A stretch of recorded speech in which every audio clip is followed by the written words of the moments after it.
Scaling is every entrepreneur's dream. Making a boatload of money, maybe even buying a boat, getting your company to a place where you have the type of capital to do amazing things. Everybody wants that as they start out as an entrepreneur. The reality, though, is that scaling is both a blessing and a curse. More money doesn't equal less problems. It equals more problems and bigger problems. I often say that the amplitude of the ups and the downs just gets bigger as your company gets bigger.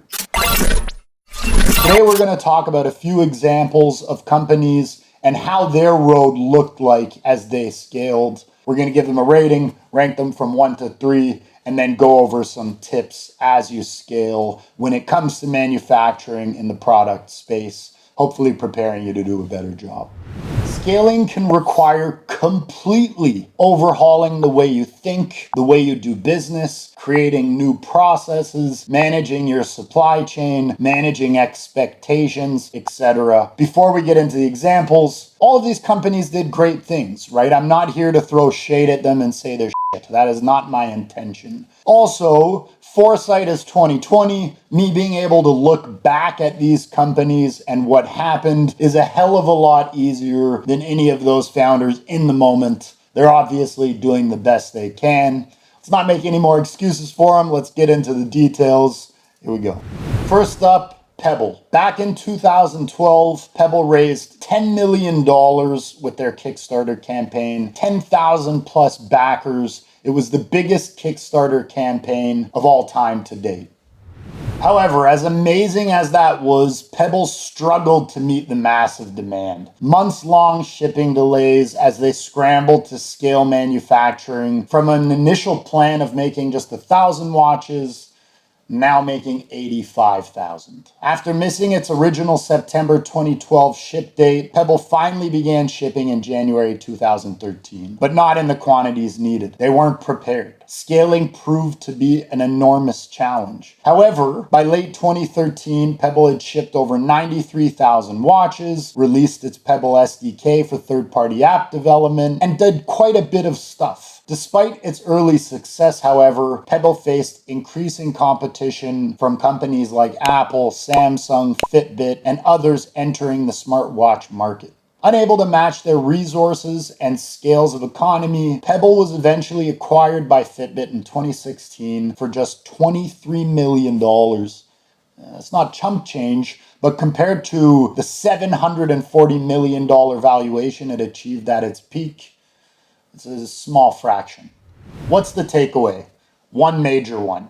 They weren't prepared, right? They weren't prepared for their success. Again, easier said than done. Nobody expects their campaign to raise $10 million overnight, but they weren't ready at all. And rather than take 8 months, isn't that long of a time in the crowdfunding world anymore. People are late or never deliver all the time. I bet if you could go back in time, they would have done a better job on their product, spent a little bit more time, kept the momentum going and being good at communicating with the people that supported them, but then actually putting out a great product. While they did ship a product and it was received with decent review, it certainly wasn't game-changing. And they just kept dealing with supply chain issues because of that lack of preparation. That lack of preparation opened the window for the Fitbits, the Apple Watches of the world to swoop in, use their scales of economy, develop better products quicker, and launch before Pebble really even had a tight grip on who they were as a company. Unfortunate, I'm going to have to go ahead and give them a D.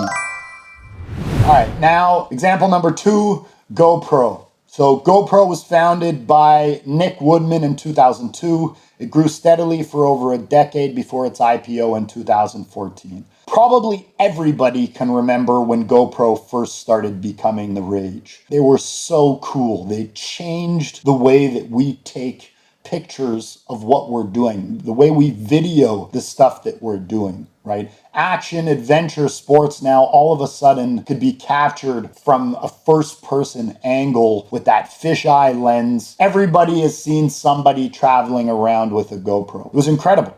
However, I think they got a little too high on themselves. They started to face challenges only a year after their IPO. Rather than release an updated flagship model, it launched basically the same product. And that exists till this day, right? I mean, even the most recent GoPros are almost the same. Their efforts to launch into new segments like drones were failures. And I would draw this up to they don't really have a base here, right? I remember in the early days of Morpho, I had a potential contract with GoPro.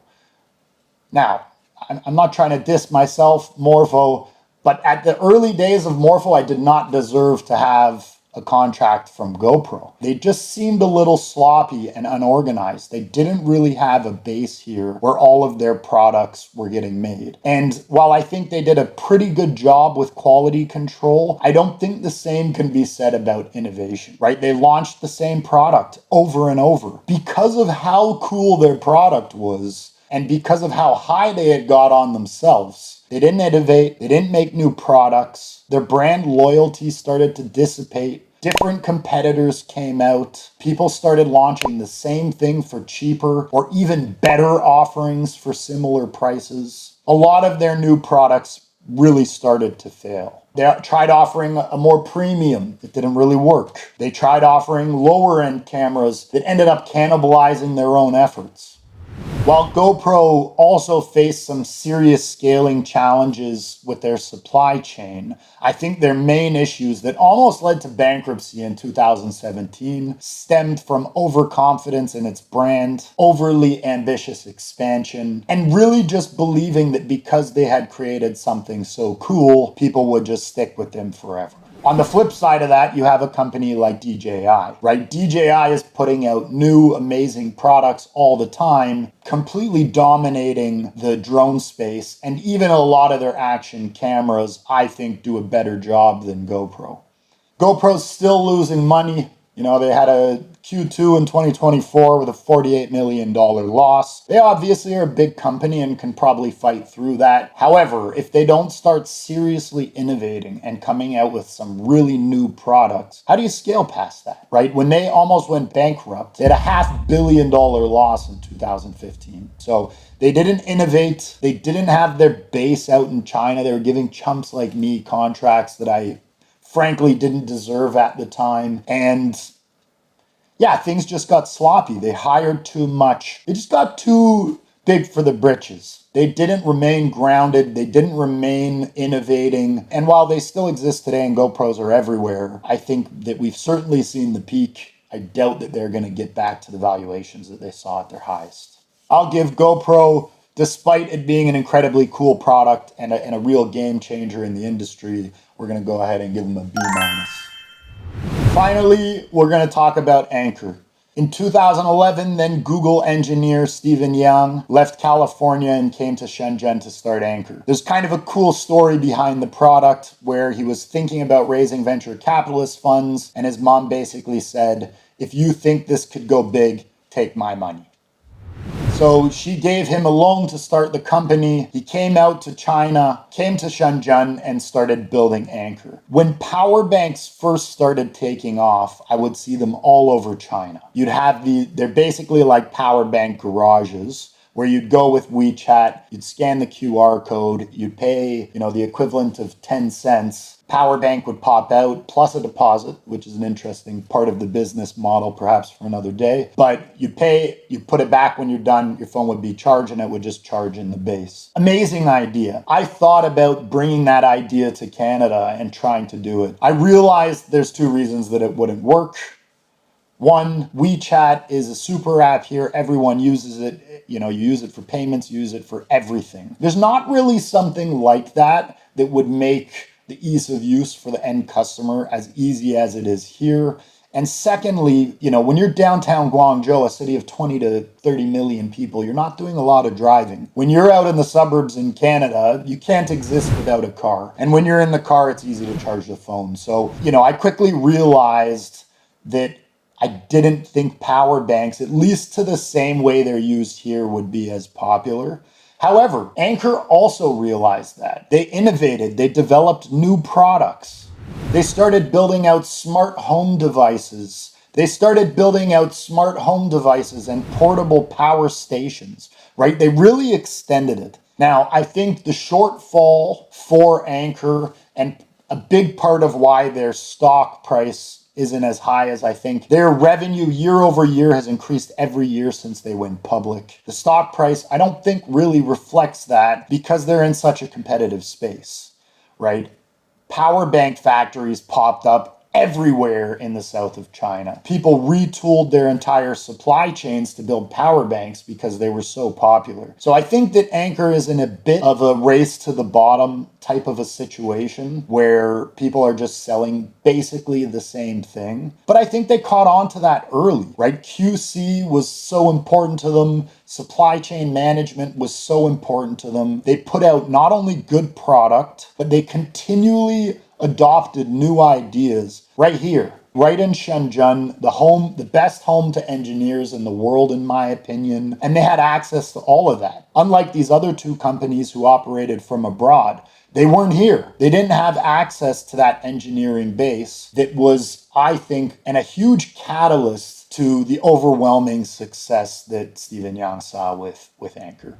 That's not to say that Anchor's perfect. They dealt with shipping delays with components. The founder talked a lot about how the chip shortage led to delays and increasing prices. Some could argue that perhaps their products aren't the most unique and that there's a lot of other people. Even if they're copycats, there's not a huge bridge to do products similar or at least in the same space. So they're not perfect, but year over year, increasing revenue. I just think they've done a fantastic job at managing their supply chain and scaling as they continue to go.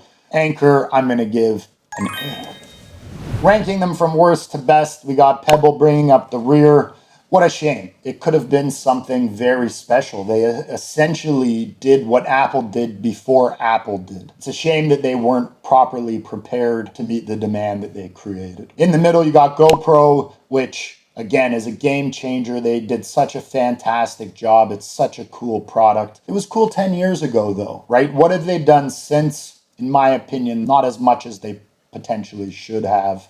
And then winning the round is Anchor. To close out, scaling production, scaling your company to meet runaway demand isn't just a matter of placing larger orders with your factory and hoping everything works out. It requires fundamentally transforming many, if not most, of the core operations and processes that worked when you were smaller. And as we saw, even large experienced companies can stumble by growing too fast, expanding into too many new product lines at once, or overestimating their pricing power. Managing the leap from a startup to a major manufacturer is a delicate balancing act with many potential points of failure. For companies that can successfully navigate that transition, the rewards are obviously immense. Just ask Anchor with its, I think, $2 billion revenue that they did last year. Keep in mind, scaling production, there's a lot to it. You have to continually innovate. You have to be aware of your competitors. You have to price properly. You have to manage your supply chain. You have to do good quality control. You have to manage logistics, right? It's a super complex puzzle. It's one that I love. I'd love to hear your thoughts and comments or questions on this. If you have any, leave them down below. We'll check you on the next one. Peace. Okay. Peace.